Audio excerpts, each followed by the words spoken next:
All things work together for the good of those who love God and are called according to his purpose. Even bad things can work together for your good.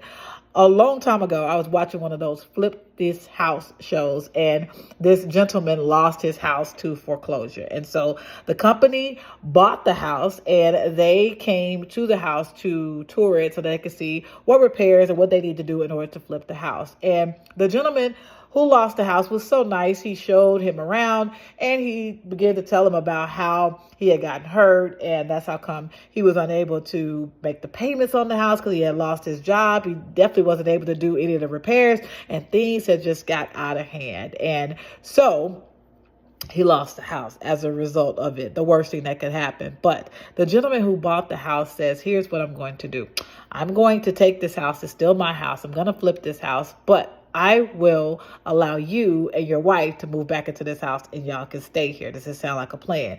Absolutely. The gentleman goes further by putting him and his wife up in a motel. It wasn't a 5-star hotel, but it was a motel. He paid for their living arrangements while he fixed up this house. New roof, new painting, new curb appeal, everything brand new. Brings the man and his wife back to the house so they can tour what is now fixed up and beautiful, ready to go house. And he says to him, what can you afford to pay? Don't give me an amount that you think I want to hear. Tell me what you can reasonably afford to pay. And the man essentially sets his rent price, tells the man what he can pay. He tells him, as long as you are able to make that payment every month, you and your wife are able to stay here for as long as you live. I'm sure that man thought that the worst thing that could happen is I lose my house. Lord, please don't let me lose my house. But he did.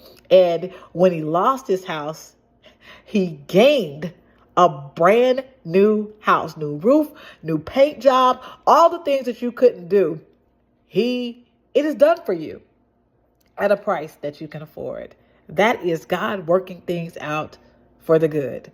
No matter if they are bad, the worst thing that can happen, God is able to do that because he has that kind of power. So I hope that encouraged you today to put your hope and your faith and trust in God, because he is able to do what exceedingly abundantly above all that we can act or think. He's that kind of God.